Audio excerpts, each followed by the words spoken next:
I write a message, no problem. Okay. So whenever you are ready, we can start. مش الحال هونيك؟ ايه شو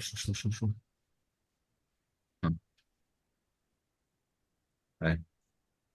Okay. So did you check the interpretation option? We will be translating from English to Arabic. So the people who are not following or cannot follow in English, they can simply click on the interpretation button below the screen. If you cannot find it, you can click on the three dots under with more, and then you can simply find it, and you can choose the Arabic language. Eli, can I say something, please? Yes, Dr. Nicole, please. The info on the group of academics is only the Instagram. Could you send the link there also? Yes, sure. It's easier for people to join. Thank you. Yes, I will definitely. I will send the one on the website so they can join from the website. Okay. Okay. هبعت لك يا دكتور نيكول. Okay, if you can share it. صار عندك. Okay. So we are ready whenever you want. Okay, so welcome everyone. First of all, let me thank you, Dr. Francisco and Dr. Yans, for being here and for believing in this initiative with MEIRSS. This is our second, online session. The first one we were discussing with Dr. Sharaf, actually not discussing, but trying to understanding the Lebanese system. And with Dr. Francisco and Yans, Professor Francisco and Yans, we will be having a site, if we can say, on the different practices. First of all, about the work of the Institute, and then about the different practices that can be somehow similar to the Lebanese one. But let me please give the floor for Professor Francisco. First of all, thank him for supporting this initiative, and also give him a few words to say regarding this cooperation between MEIRSS and EURAC. So, Dr. Francisco, please go ahead. Thank you, Lee. It's a pleasure, actually, to start this cooperation between our two institutes. And it was actually your initiative. We had a common seminar a couple of years ago. And thank you for taking the initiative to start a sort of a cooperation, and for relying on our expertise. And it is very difficult, as we were talking to Jens when preparing this presentation. Expectations are really high, and luckily, you told us that you are not expecting from us the solution of the Lebanese conundrum. So this is reassuring in a way. Also, I'd like to take the opportunity to thank Dr. Sharaf for his presentation 2 weeks ago. It was very insightful. And we hope that this will at least increase the awareness of the instruments that are available to at least deal with these complex issues. Shall I start? So we agreed with Jens that I will start first, and then Jens takes over from where I leave. Perfect. Dr. Francisco, just let me say one word. We are expecting a lot from your expertise, just to make it clear. And we know that you are the people who can really support in brainstorming and thinking the way out. So I will give you this, this heavy responsibility on your shoulders, and we are looking forward to, expand this cooperation. So just I wanted to say this. So feel free, the floor is yours. So guys, if you want to listen to the Arabic one, you just need to click on the three dots where is the word more, and you can listen to the Arabic translation. All right. So thank you again. And let me start by briefly presenting the Institute and what we are doing in that respect. The Institute for Comparative Federalism is part of EURAC Research, which is a big research institute located in Bolzano, Bozen in South Tyrol, which is the northernmost and predominantly German-speaking part of Italy, and it exists for now over 30 years, and it does research in a number of subjects. Our institute is one out of other institutes that build up EURAC research as such, and we deal with federalism, autonomy arrangements, and in the broadest possible sense. So it's actually constitutional political studies dealing in particular with the idea of multi-level governance. We have three main areas of expertise.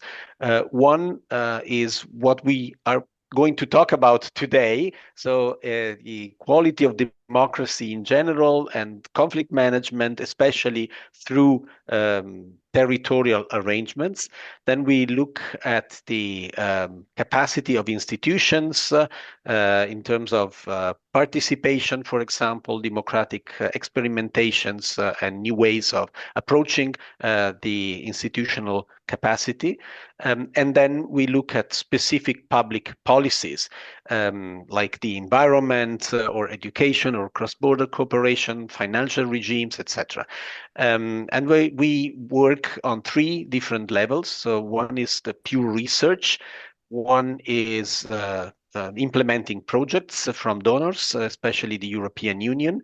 And then we do consultancy, especially for international organizations, but also for local actors. So that's in a nutshell what we do for those who do not know us yet.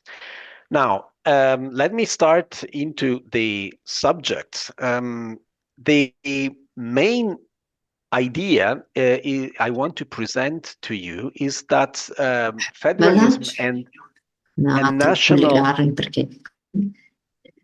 I hear some noise in the back. Normally, in the theory of federalism, there are two different ways of looking at federal experiences and federations. One saying that the older federations have been established by means of coming together of sovereign entities, and therefore not looking so much at the national project. And the second wave, which is more recent, that looks at how devolution can help solve national issues, including linguistic or ethnic or confessional issues.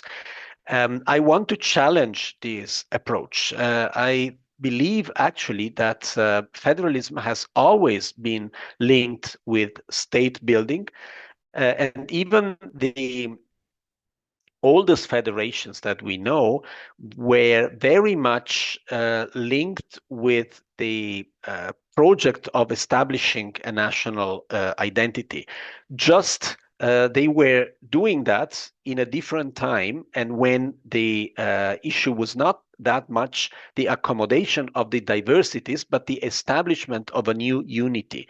And if you think of very diverse federations that became kind of Unitarian, like the United States, Germany, etc., you see it. And then, of course, multinational federations like Switzerland or Canada that were also older federations just added the national element to the establishment of a unitary or unified state. It's just that it went in waves, right? And so after the project of nation building in the 19th, 18th and 19th century. Then we had a wave of dissolution through multinationalism, especially think of the multinational empires, and also Lebanon is a kind of a consequence of all that, like French colonialism, etc. And there were nations that were building themselves as nations, normally unitary states, by dissolution of former bigger empires. And then we had the second wave, which is mostly based on the evolution of existing unitary states, trying to accommodate diversities within that state framework. And you see it in many experiences from like reorganization of unitary states, Belgium, South Africa, sometimes becoming kind of fully fledged federations without using the word, like Spain or Italy or the United Kingdom, or some autonomy specific for certain territories, normally remote islands, etc. Think of the Nordic European islands, but also Zanzibar and others. So normally this is to accommodate concentrated minorities, and therefore the national link is more evident, always been part of the federal idea.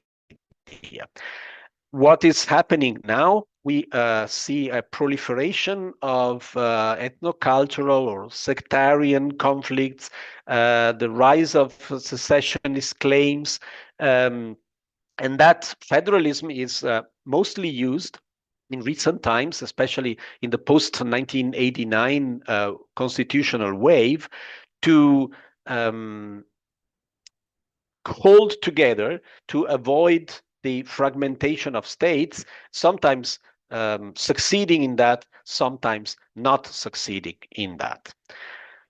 Now, why is federalism being used so frequently in recent times as a tool to accommodate minorities or groups or communities, rather than as a tool for a more effective governance? Simply because it has a number of advantages. It presents many advantages. It can channel conflicts through procedures, which is the only way that lawyers can think of in terms of conflict prevention. Accommodation of different groups by sharing the power, by sharing resources, by making the state more inclusive, especially including those who had been excluded in the past. It allows for a sort of an internal self-determination of the groups, avoiding external self-determination and the dissolution of the states. So it is very welcome by international organizations and the international order. It is, after all, democratic because it is procedural, and it sometimes can try to redress past inequalities and past discrimination. It is also quite flexible, because normally if you cannot find a deal between conflicting groups, you just shift it to the future, right? And you give a framework where the conflict can be accommodated, and you leave it for a later and hopefully more favorable moment to solve certain issues. This has, of course, pros and cons. Pros is, okay, let's agree to disagree, but let's continue. The other and negative side of it is that, well, the different groups can interpret and see this agreement differently. I don't need to tell you about agreements that can be interpreted differently by different groups, right? So for some, it can be like a sort of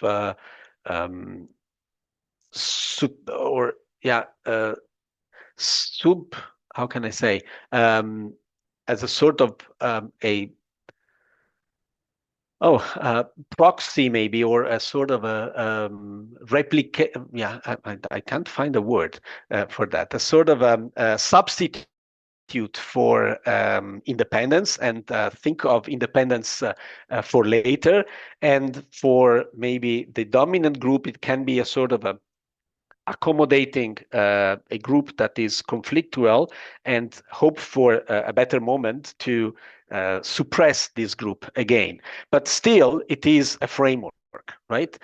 And then I would say the main reason overall is a very pragmatic one. Any other alternative is worse. It's violence, is assimilation, is ethnic cleansing, is genocide, can be secession, etc. So what happens when these tools are used? This is, as I said, quite frequent normally. There can be, and you also are very aware of that in your own context, a competition between the groups over resources, over power, over territories. So the idea of ownership and who owns that particular territory. Politics gets ethnicized. There are groups that actually rule for themselves and then want to impose the ruling on others, and this is normally problematic. You cannot establish unity and solidarity, but it's just a competition among groups. Sometimes autonomy is abused, so be it territorial or sectarian autonomy can be abused as a sort of let's say non-solidarity type of approach.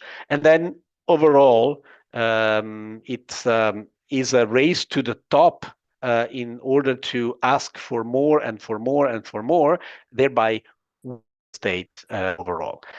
The problem is that these trends can happen, especially when self-government is thought in terms of groups. So it is a group that rules itself rather than a tool for governing territories, right? So let's have a territory. We have to share this territory. Let's find a way to better rule this territory and not to assert ownership over that territory. The ownership logic is very rooted in our way of thinking overall, I would say, and is the legacy of the nation-state logic of the 19th century. Sometimes I say, okay, we always say that we should go beyond the nation-state logic of the 19th century, and now we enter in a nation-region logic in the 21st century. So it's just at a smaller scale, but the same phenomenon.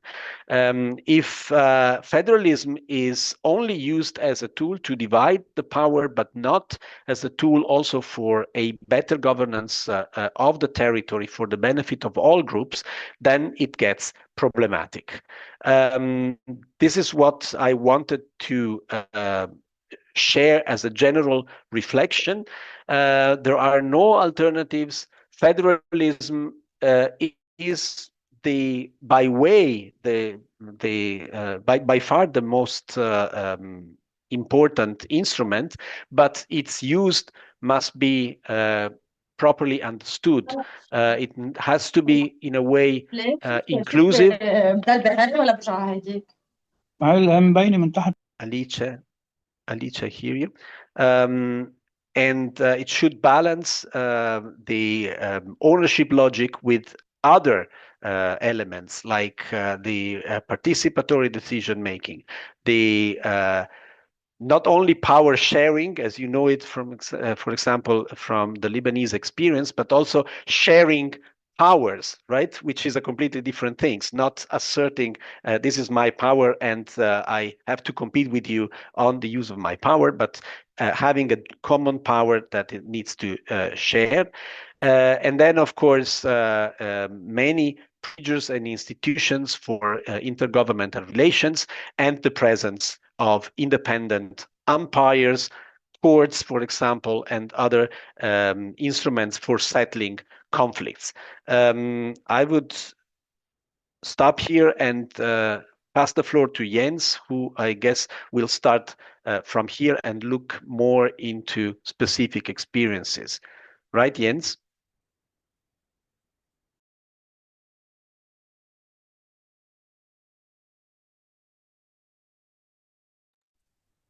So you're muted.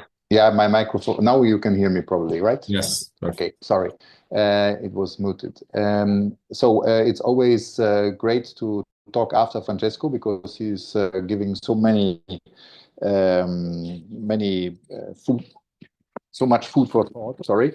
And I'm a bit puzzled now what to say. We did not actually totally exchange on what to say. So my idea was to share some thoughts, trying to fit into what Francesco has said, starting with this beautiful expression of why federalism is that frequently used because of the lack of better alternatives, which is a very pragmatic approach to federalism. But of course, it's also true. On the other hand, this contrasts with a very famous sentence, which probably many of you know about and have heard already, which is on Macedonia in 2001. There was a huge conflict, and there the simple sentence was, there are no territorial solutions to ethnic conflict, full stop.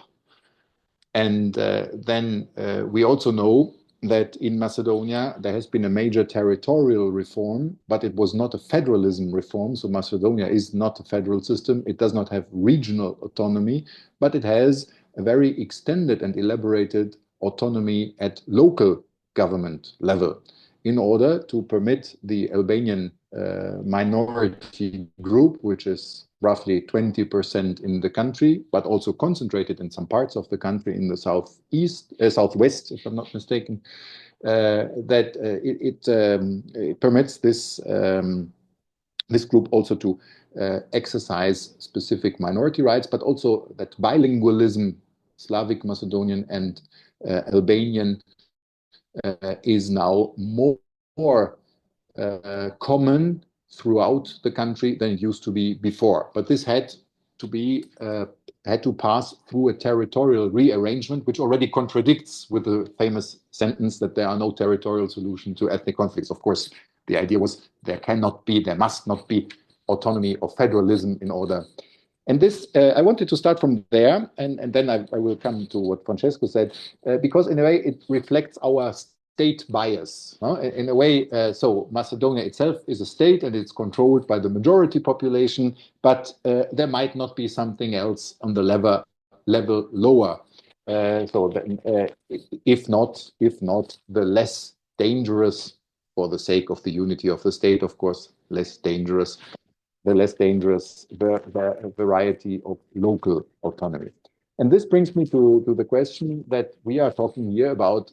The real question behind is the power issue. Who has the power? Francesco already mentioned a number of times the term power sharing. You are all very familiar, and we have heard it by colleague Taraf 2 weeks ago. You are familiar with power sharing in the sense of consociational democracy, so on a kind of horizontal level in the institutions. We are now talking about power sharing on a vertical level, federalism or autonomy in territorial terms. In between, we might add minority rights, which are also a form of power sharing, not on equal terms, but at least the majority recognizes specific needs of minorities and allows for some space, legally recognized space in living these specific characteristics, and also to adopt slightly different rules compared to the majority rules in some areas. You all know this very well. But this also brings us to the question that if what we are talking about is related to power, then it's also very much any solution needs to be very much based on trust, no? In a way, because this is also something which is implicit. Unfortunately, many years ago, I wrote my PhD thesis on the principle of loyal cooperation, which is a systemic principle present in most federal and differentiated systems with different levels of government, so that despite the autonomy of the single pieces and the single parts of the system, you also need to understand yourself as a part. You need to understand yourself as a part of a system. So it's not only about Quebec, it's about Quebec in Canada. It's not only about Flanders, but it's about Flanders in Belgium. And then we can, of course, look into different federations and see how differently even this principle of loyal cooperation is interpreted, depending very much on the general situation of the system. But here, I think, is something which is very much based on trust, on the question that federalism, the division into different layers of government, shall, in the end, add something. So it shall not only be the sum of the parts, but it shall add something as only a comprehensive system can add to otherwise relatively small parts. Okay, and then Francesco has, of course, already referred, so I can do this very fast here. Has already talked about the different paths to federalism, traditional, the aggregation, then nowadays more the devolution. He also mentioned the holding together. But sometimes I have worked a lot with and about Bosnia and Herzegovina, which you probably also know, and the situation there is such that it's very often named a forced together federation. And I use this term because, again, this brings us to a very important question, which is the question of consensus. I have talked about trust before, but here it's consensus. So in a federal system, you need to have something like a basic consensus, a basic agreement, which is the very furthest, which was very easy with the United States because you have, and also Switzerland, you have a kind of agreement of formally or at least fictitiously independent states. And now they come together. But what is the agreement and what is the consensus in Bosnia and Herzegovina after a war, after 3 years of war? The consensus is actually a kind of imposition in the very beginning from the outside, the international community saying, no, you remain a state, you don't break up. And there is a federation which is built by two entities, and things are much more complicated than that. But and we put here something in an international agreement, which is the basis, plus a constitution, which is even provided by the same international agreement. And this is a way, Francesco talked about the substitute. This is a substitute for the agreement, which probably at the end of the war, there was no agreement. But then over time, implementing this agreement, and then we can discuss, because you probably have heard that the situation in Bosnia and Herzegovina is not one of the most functional situations when it comes to federal systems compared. But anyway, the very fact that this country exists now in these terms for 30 years and the institutions are working so far. Now we are currently in a major crisis, so I have to be very careful with what I'm saying. But this also is, in a way, a substitute for such an agreement, which at least ideally, it's like the social contract when it comes to rights in a society, ideally is necessary for such a system to function. And then, of course, this raises the question of what are the guarantees that such a system can function. And here the point is that if you start from the very idea of a federal system that you have an agreement among equal partners, at least, and we know that in law, equality does not necessarily mean equality also in real life. So it's clear that there are federations which have, let's take even the United States. We have Vermont, we have Nebraska, which have 700,000 inhabitants, and we have California, Texas, New York State of New York, which have more than 20, 30 million inhabitants, but they all have 2 senators. So the idea is formally they are considered equal, the 50 states. And the same is true in Bosnia and Herzegovina. The same is true in Belgium. In Belgium, we have 60% of Flemings as a population and 40% of Walloons, but the 2 halves of the country are considered to be equal. Things are more complicated. We have Brussels, we have the German-speaking minority, but let's for the moment not complicate it too much. And here the point is, which are the guarantees here? The guarantees is this formal recognition of equality, but also very concrete guarantees, which can be a constitutional court in case of controversies about competencies, for example, about procedures in intergovernmental relations. And so you might have a constitutional court. Here, usually we have constitutional courts which have much more powers than the Constitutional Court or the Constitutional Council in Lebanon. Then we might also have permanent or transitionally also external powers guaranteeing the situation. This is, of course, the case in Bosnia and Herzegovina. As you know, first there was a NATO stabilization force. Now there is an EU force guaranteeing from the outside. But there are even 3 foreign judges in the Constitutional Court of Bosnia and Herzegovina also representing the will of the international community to make this function. And the international community, for this very reason, by someone is, from my point of view, rightly considered also a 4th constituent part in Bosnia-Herzegovina. So not only Bosniaks, Croats, and Serbs, the 3 major groups, but also the international community. I'm going over to the baseline, which is, of course, that we're talking about territorial government. And territorial government is, of course, very, very different in the different states. Usually we have everywhere municipalities, local government, but what's coming on top of that is, of course, very different and is very much also a result of history, a result of traditions, path dependency. But now, of course, we have the problem of the paradigm of the nation state, which in a way forces us to take a position regarding the diversity of the population, which is present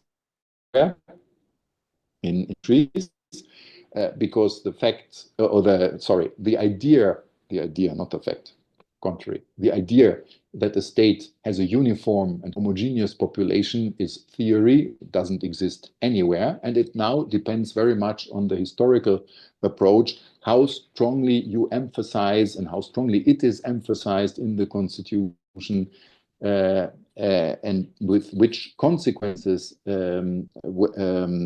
in institutional terms, what to do with diversity which exists, as I said, everywhere, whether this is a constitutive element or constituent element, or whether diversity is something you need to gloss over, like in France. It's not true anymore, but there is always, we still say that France is the paradigm of a uniform nation state. And so what is to do with national minorities?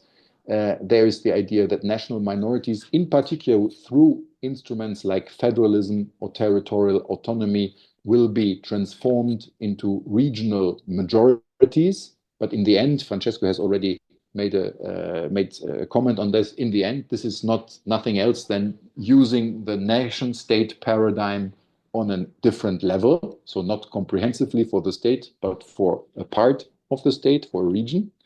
And you can do this in very different ways, as you can see easily when you look at the situation of Quebec in Canada. If you look at the 2 parts of Belgium, the 2 main parts of Belgium, when you look into Kosovo and you see the northern tip of Kosovo, when you look in Bosnia-Herzegovina, but even in Italy, the autonomous special regions like the one we are talking to you from, Trentino, South Tyrol. So you can do this in many different ways.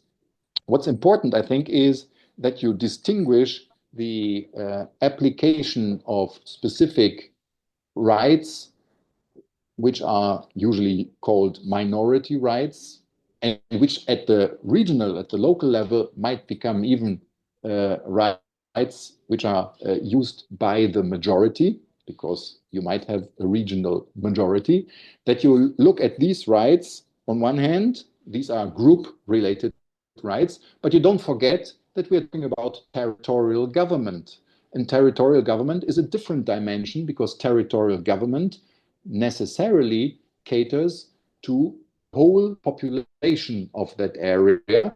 And again, as I said before, usually we do not have a uniform population, but we have a diverse population, even at the regional and at the local level. So the territorial government issues, for example, if you plan an airport, if you plan a road, but also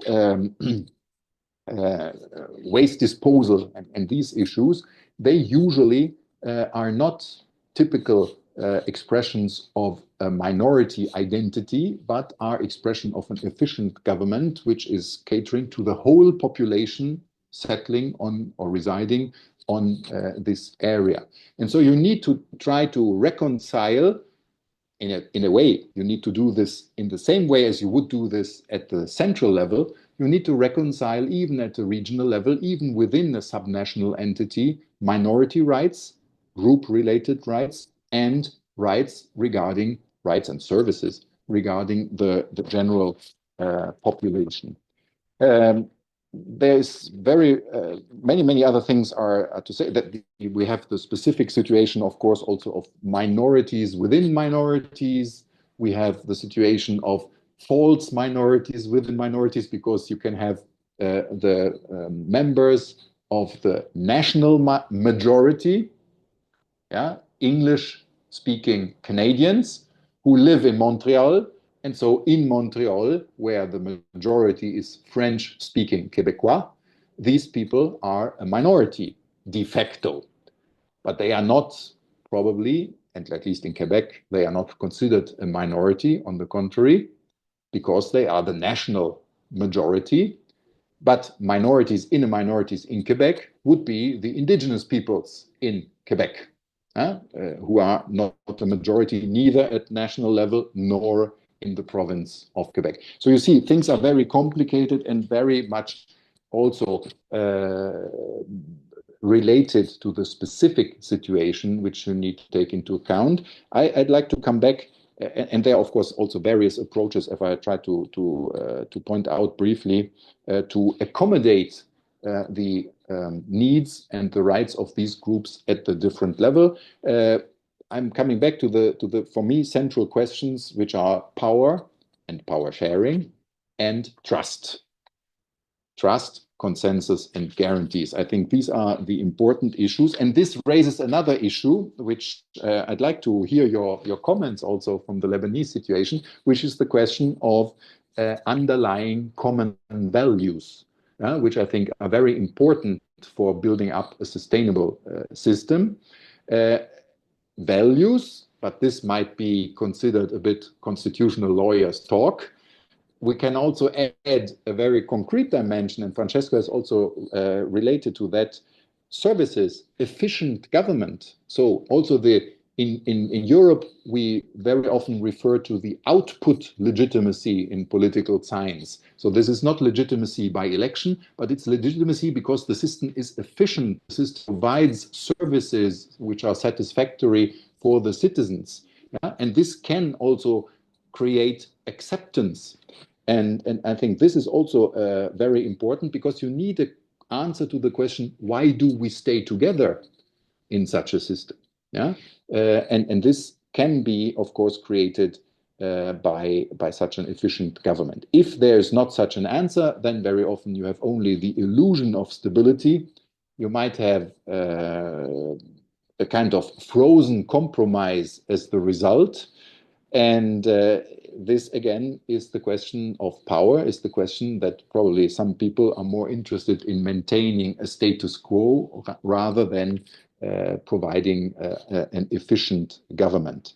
This is not the right conclusion I wanted to give, but I think I stop here because I already talked for quite a long time. And so I hope that Francesco and I together provided food for thought, and we are looking forward to your comments and questions. Thank you so much. Thank you, professors. I'm not sure, Francesco, if you want to add something before we open the floor for questions and answers. Well, no, let's open the floor. Excellent, thank you. So let me just say the first idea that came to my mind while listening to you both. Thank you for pointing on the real problem, because you can say things that we cannot say openly. So this is why the first importance of having this discussion with you is actually saying things as it is, because often when we tackle this topic, we always wear gloves, and try to understand and make us understandable for the other groups who are forming this society, this Lebanese society. So Francesco, thank you so much, for clarifying things. And my conclusion is the federalism or this topic is not a taboo. Maybe it is a solution for a diverse society, like everywhere in the world. And Professor Yans, thank you for stressing on this point that any type of federal system or decentralized system, it always need a sort of consensus, which means the trust. If there's no trust, no systems, no matter the form of it, can be successful. So this is a very important point that we can take it from this short presentation. And I will leave the floor for the questions and answers. And definitely at the end, we will discuss what will be the next step. So if you have any question, please ask it. You can raise your hand, or if you prefer, you can write the question in the chat box.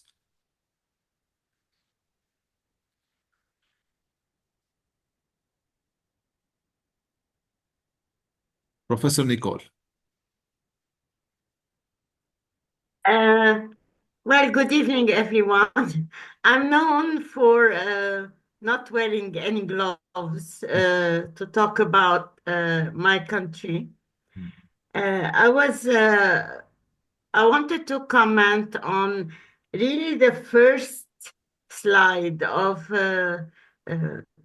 Dr. Palermo, talking about federalism at the present time is giving minorities limited control while sustaining integrity of the nation post-conflict. Well, in Lebanon, we don't have ethnic, cultural, religious conflicts between groups. We're very happy to be living together. And actually, the Pope said that Lebanon was a country that is really an example of living with diversity. The problem in Lebanon, and allow me to say that, is the dominance of a group who doesn't want to dominate because of ethnic, cultural, religious reason. But it's a country, it's a group who wants to dominate for the ideology of another country. And I'm really wearing gloves here. But for the ideology of another country, which has nothing to do with a nation, with the concept of a country, a nation, etc. Consensus in federalism is over the national armed forces, the foreign policy, and the unity of the currency. Well, these are our problems in Lebanon. If we could convince this group called, and I'm not gonna wear gloves, Hezbollah called terrorist group, about what means a nation. Give your arms to the army. Adopt a foreign policy that's open and to all the Arab countries, the European countries, the whole world, the developed world, like Lebanon was always a country that is known for its openness. The currency of Lebanon is the Lebanese pound and not the Captagon. So how can federalism in our case be a solution? Sorry for my very blunt and frank comment. Yeah. So, Professor Nicole, let me try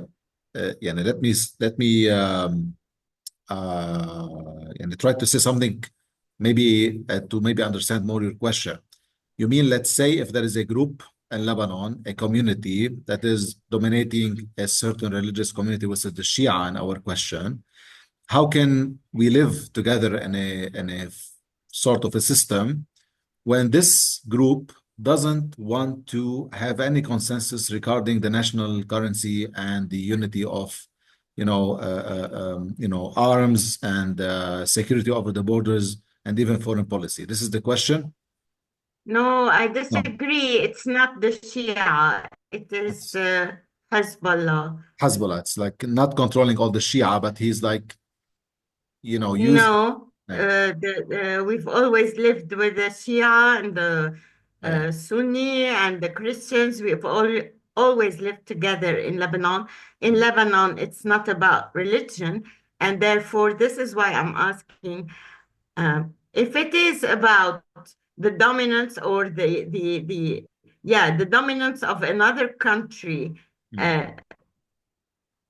it's not going to solve our internal conflicts. Federalism is not going to solve our internal conflicts. So, this is the question. I'm sorry, I'm very frank, but no, thank you for. I believe that if we are in a federal system, I'm gonna just give an example, and not the Shia, the Hezbollah is dominating the Shia group in a region where they can have their own cultural laws and I don't know what, but they are still exporting Captagon to the Arab countries. How would the Arab countries deal with Lebanon? Would they deal with Lebanon like this, or how can we protect ourselves from this? Yeah, I don't know if my question is clear, but that's what I'm asking. Is federalism going to protect us or to solve our problem? Our problem is beyond that. Yeah. Okay. So I'm trying just to understand more the question, because what you are saying is direct, Professor Nicole. In case we had a federal system and one of, let's say, a group or a militant group or a militia, whatever, decided to implement a foreign or the policy of a foreign country, would federalism be always a solution to deal with it? Yeah, exactly. Yes. Okay, so I'm not sure if there is any example in the world where we can benefit from this kind of, case, but we're happy to listen. Okay, so you prefer to take it? Yeah, yes. Shall we collect other questions, inputs or questions? Excellent. Okay, Remo, the floor is yours. Good evening, everybody.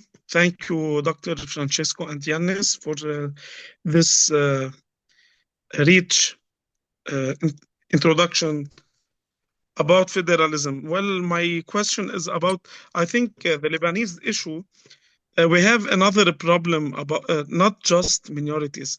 In Lebanon, I think everyone can be a victim. The Sunnah, like from 2005 till now, they considers themselves as victims. The Shia always are victim.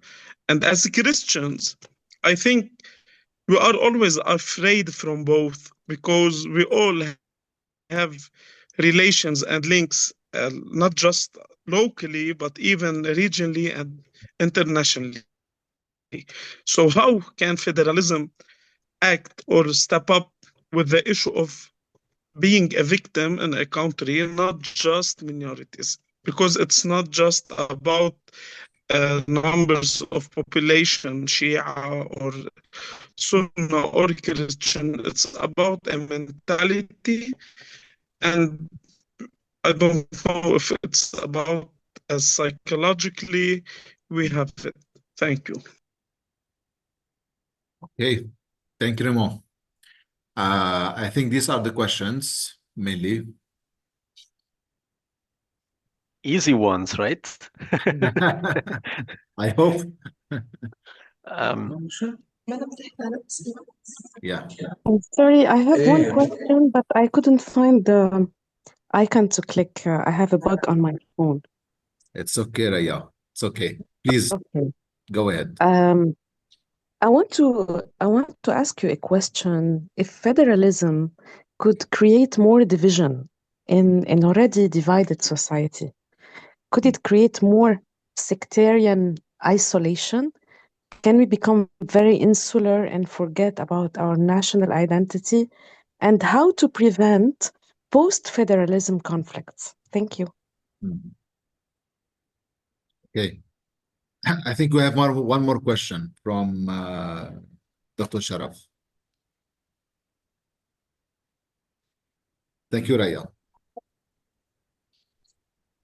أنا بدي شوي أعلق على الموضوع من دون ما أدخل بتفاصيل المهمة اللي عرضوها لنا الأساتذة الإيطاليين، واللي بتضوي كتير على أمور نحن كانت تشكل إشكالية بتفكيرنا وبعقلنا.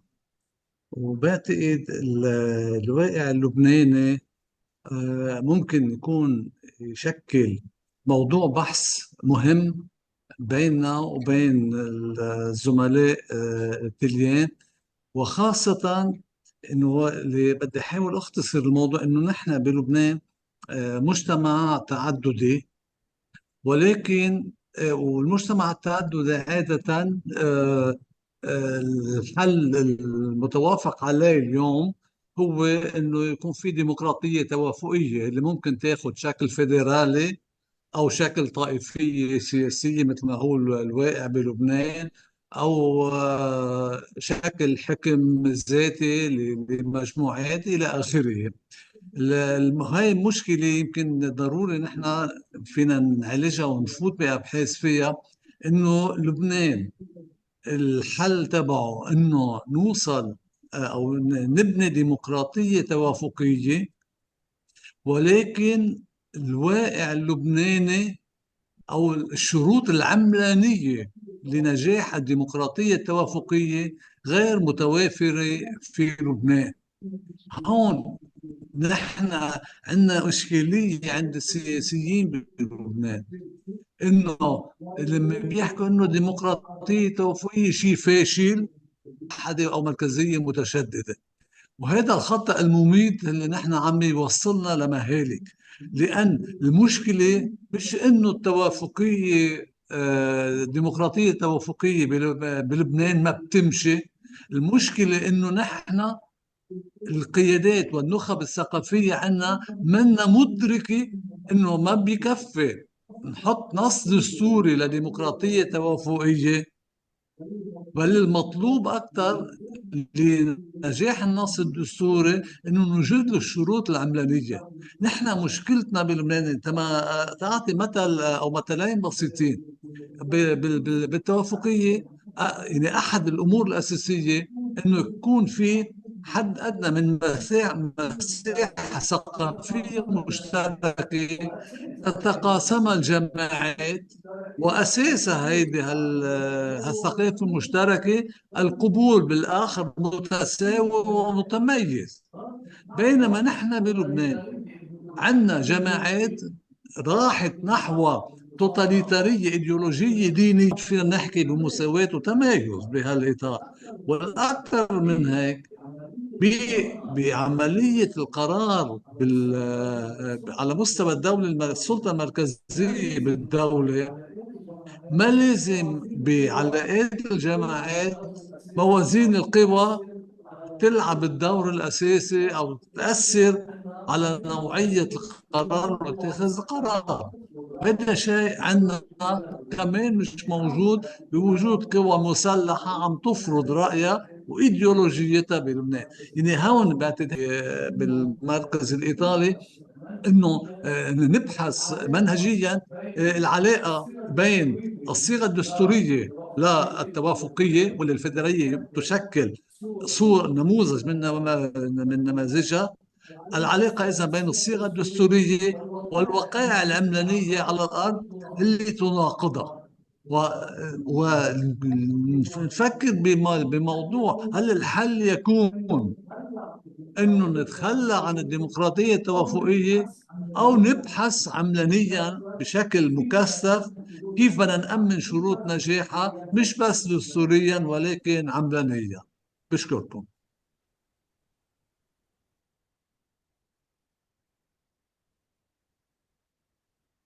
Thank you, Dr. Sharaf. Thank you so much. I think this will be the last question since we are losing a lot in the time. It's already 8:30 Beirut time. So I will leave the floor for the professors to answer and try to conclude this session. Shall I start? Yes. So Jens has a bit more time to reflect on these complex issues, and this is exactly where we didn't want to go to try to provide answers for Lebanon. First, because no one is able to do so, and second, because of course we are not qualified enough and we do not know enough the problems on the ground. But let me try in a very schematic way to provide, or at least try to give some answer. So I stopped my presentation saying, well, actually, federalism is all but perfect, but there is no better alternative. It's like democracy. So the most spontaneous and the easiest way to answer would be, well, why not giving it a try? Considering that the situation that you have now is all but satisfactory. So why not? I mean, it can be an attempt. Of course, as Dr. Sharaf says, if conditions are not given, then it won't work. But if conditions are not given, nothing will work, including democracy, including the rule of law. Jens has experience, including on Lebanon, with regard to the judiciary, for example. So it does not only affect federalism, it is really something that goes for the whole of society. If preconditions are not given, nothing can work. Laws and especially constitutional arrangements are like riverbanks, right? You can build riverbanks that protect against flooding up to a certain extent. If the flooding is too extreme, there is no water bank that can ever resist. So yes, it might not be the solution, but at least it is something that has not been experimented before. Raya, sorry if I'm using just the first name. Federalism creates isolation. Yes, it often does, but it is not only that. if there are preconditions, and we are back to square one, it can also help establish different mechanisms of cooperation. And this is what Jens mentioned in his presentation. It can also foster, for example, participation. It can also foster output legitimacy. It can be broken down to the municipal level where participation can be easier. It's certainly not ideal, and very often it is misused as a tool when it has been implied or applied in certain experiences. You are right to be skeptical, but it is not only that, and therefore perhaps trying to use the best of the instrument can perhaps bring something. Well, it is true. I mean, Professor Baluz mentioned that very clearly, and also called the problem by name. Of course, if you have a state in a state, which is a proxy to another state, which is the case in Lebanon, it is extremely difficult. And we see that sometimes this might increase the problems. But let me use a very provocative comparison, which is the case of Ukraine. We all know where Ukraine stands right now, and there was before the war of aggression, an attempt also clearly promoted by proxies of a different country, in that case Russia, to transform Ukraine into a federation. That was seen, of course, as something extremely problematic, knowing who was behind and what idea was behind. But that it was completely ignored, and we do not know. We don't know what would have happened if. But if the autonomy claim would have been taken more seriously, without the fear of losing parts of the territory, then we probably would have been in a different situation. And anyway, what is going to happen, unfortunately, is that it seems likely that Ukraine is going to lose parts of the territory because of a self-realizing prophecy. So what I'm saying,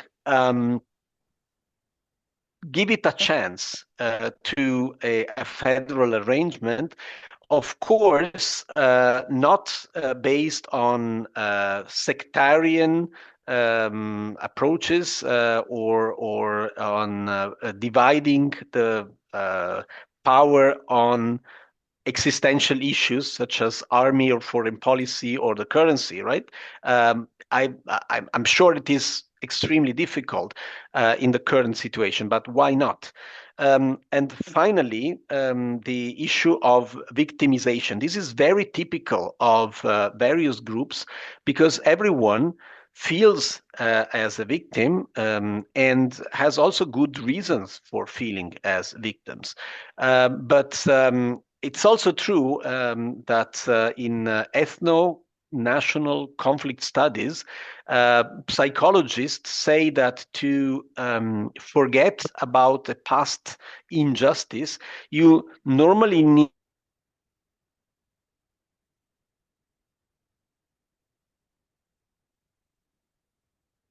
I don't hear anymore. We can't hear you, Yeah. Francisco. He's Yeah. frozen. no? Yes. He's a bit frozen. Shall we wait a second, or shall I take over, as you prefer? Yeah, let's wait a second.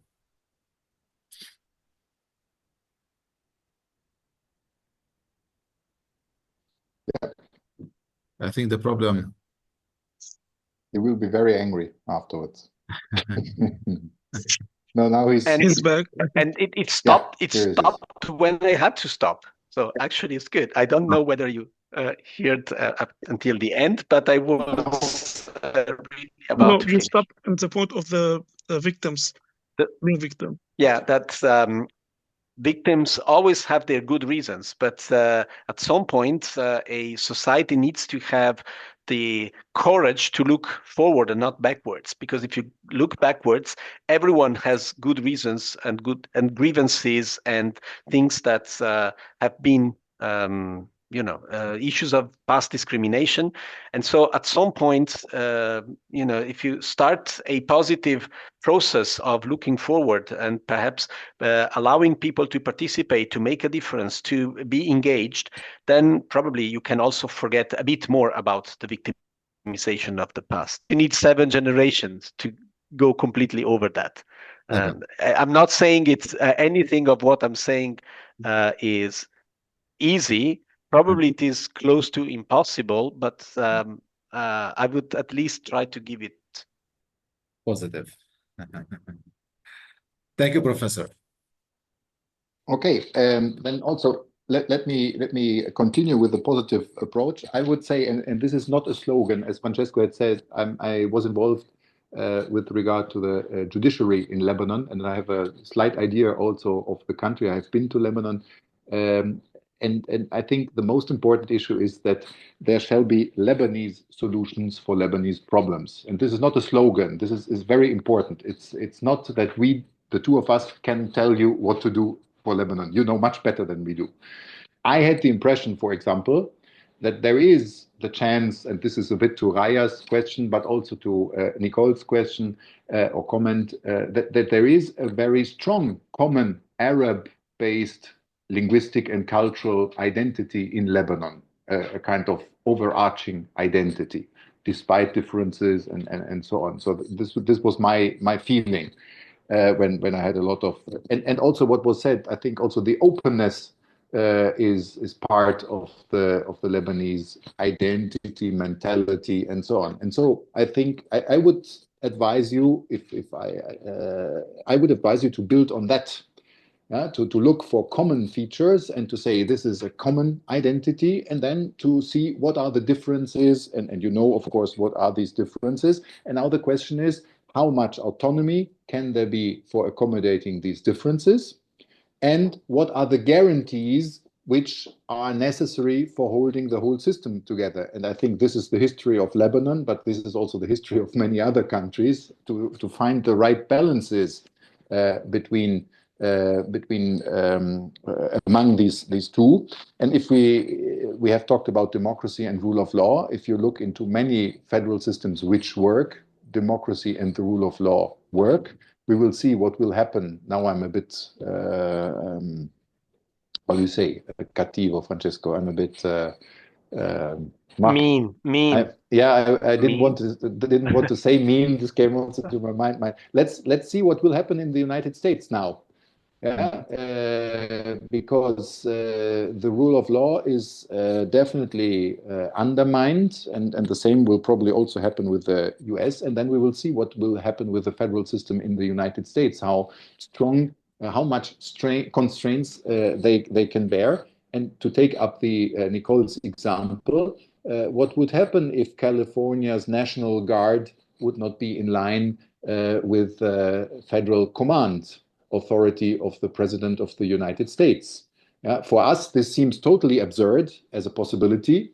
But if you think this a bit through, in the sense that guarantees, procedures, fairness are not respected anymore by the federal government in Washington, and that there is a very strong state like California, for example, who could be tempted of going in also alone, at least for some areas. I don't want to continue this because I really hate this idea, but I think it makes us clear how fragile also federal systems and democratic rule of law based systems can be, because in a way they are based on the idea that the Constitution is the limit. And the very idea of the rule of law is that there is no limitless power, but all power is limited.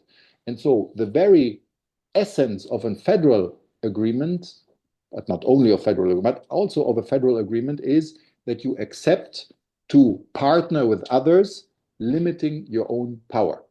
And now in your example, Nicole, if there is a group which controls a militia, and if this militia controls part of the country actively as a kind of rival power, which we all know for historical reasons and so on, then this is per se a very, very difficult situation, to say the least.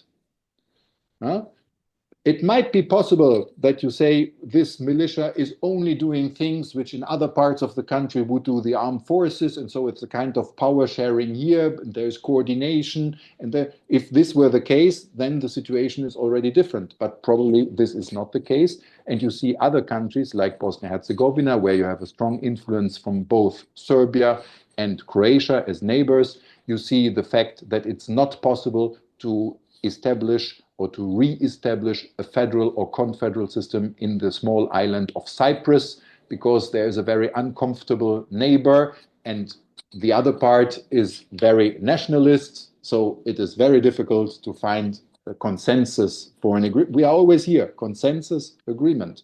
This is the basis.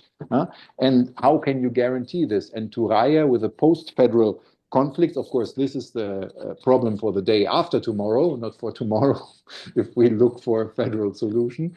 But in the day after tomorrow, again, it is about guarantees. It's about procedures, as Francesco has said. And here, in order to close, I will take up what Dr. Sharaf said, which is the fact that probably the constitutional system in Lebanon, maybe not in all of its part, because it also probably needs development, it needs evolution, but might be a positive basis in the sense that it guarantees the representation of all groups, it guarantees participation of all groups, it guarantees a certain autonomy. Probably I'm looking at this for some of you in a too positive a manner, but I'm also aware that the same Taif agreement and the same constitution of Lebanon says that this is a transitional agreement. So to some, in particular, when it comes, we have talked about this last time, when it comes to the quota system in the regarding the positions. So here, I think, is something where you need to think of that federalism is, of course, autonomy, and autonomy, if it's real autonomy, can and shall produce diversity. But it's also that the same diversity needs to be fed back into a system, because federalism is also about integration into a larger system. And this again brings us to the point that power sharing also means necessarily power limiting or limitation to power, as I said before. So without this, it's not possible. And this is, again, let me say something very worried about the United States, and then I stop, because this is something which the current president of the United States doesn't seem to accept, that there are limits to his power. And this is very, very dangerous situation, even in an established federal system and democratic system like the United States. Thank you. Thank you so much, Professor Francesco, Professor Yans, and all the people on this webinar. Thank you for your time. Actually, it is a very, very fruitful two webinars, two sessions, because, you know, in Lebanon, talking about federalism or any sort of decentralization is considered to be a political maneuvering, or maybe raising the bar for, you know, internal dynamics. But discussing this very important points with experts like you is really helpful, and we can build on it, because you don't have any specific agenda, you know, in discussing the details of you know, federalism and the different examples of federalism around the world. So we are looking definitely for more cooperation on this level. I hope we can set a meeting in the coming days, maybe next week, so we can just go through what happened in these two webinars. I didn't ask Dr. Sharaf to prepare anything, but I will ask him if he can say a word in order to conclude these two webinars. And also I will leave the last word for Professor Francisco also.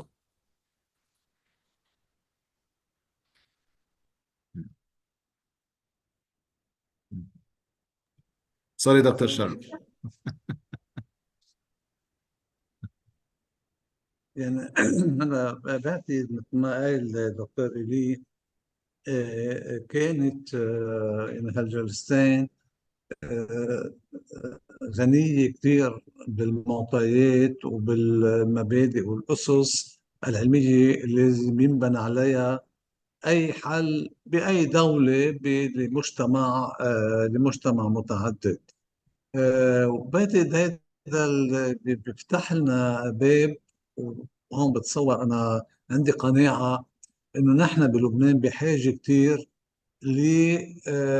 لندرس نعمل دراسات مقارنة حول الأنظمة السياسية في المجتمعات التعددية، لأن عندنا مشكلة صغيرة في لبنان، إنه نحن بنجلد حالنا وبنعتبر إنه التوافقية وتوزع السلطة والطائفية السياسية هي علة العلل بنظامنا السياسي، ونصير نبني على التفكير هذا، وآخر شيء بنلاقي حالنا فتنا بالحيط بهالإطار. وهالتفكير الرافض للترجمة المؤسساتية للتعددية المجتمعية، واللي بيعتبر هالتعددية يجب أن نتخطاها بإلغاء الطائفية السياسية والعودة إلى دولة مركزية متشددة. يعني عم نروح بعكس التاريخ وبعكس الواقع المجتمعي للمجتمعات التعددية، بدل ما نبني دولة تعكس في بنيتها وعملها واقع التعددية المجتمعية، عم نروح بدل ما الدواء عم نزيد العلة بتشديدنا على وحدة الأرض والشعب وعلى وحدة ومركزية الدولة المتشددة. بعتقد هيدا مجال بعد هالجلستين إنه ينفتح الباب لنا لدراسات مقارنة نحن بنستفيد منها، ممكن نفيد من خلال مشاكلنا وصعوباتنا كمجتمع تعددي، ممكن نفيد كمان بعض الحالات بأوروبا اللي اليوم عم بتعاني من إشكاليات، وخاصة مثلا بعطي بلجيكا أو إيرلندا. وشكرا. Thank you, Dr. Sharaf. I think Professor Nicole has also one more word to say before we conclude with Professor Francisco. I just wanted to say very modestly that I have written many scientific articles on governance, quality of institutions, etc. And I do believe, like Douglas North and Oliver Williamson, that even before the rule of law, we need political stability in order to be able to live in any system. Yes, political system. That is the condition. Definitely it is. Thank you, Professor Nicole. Thank you. Well, yeah, I agree. It has been two seminars, very rich and full of inputs. We definitely don't have solutions, certainly not ready solutions, and research can also come to the conclusion that perhaps federalism is the worst possible option for Lebanon. I mean, we should take that into account. But it is at least worth thinking of accommodate the problems that are there, and perhaps considering some experiences of also other countries will help understand that certain instruments perhaps work very well in certain contexts and very bad in other contexts. So why not? It might be worth thinking a little bit more out of the boxes and out of one specific experience, right? It is very important not to look at one's experience only, but to consider what is happening worldwide, where the toolbox is out there, and perhaps what can be imported and what cannot be, or is not worth to be imported. So I think we will have certainly more to say about these things. I'm very happy about this dialogue. We definitely learned a lot from you, from your questions, and from your studies, and from reading your newsletter, and we hope that we can also make a humble contribution to helping you think also of different options. But of course, solutions are not out there. And if there are solutions, it must be, as Jens said, a Lebanese solution for a Lebanese problem. Exactly. So let us continue that. Thank you. So, Thank you, Eli, for organizing that. thank you, Professors Francisco and Jens. Thank you so much. Thank you for everyone, and hope to see you soon. Thank you. Bye-bye.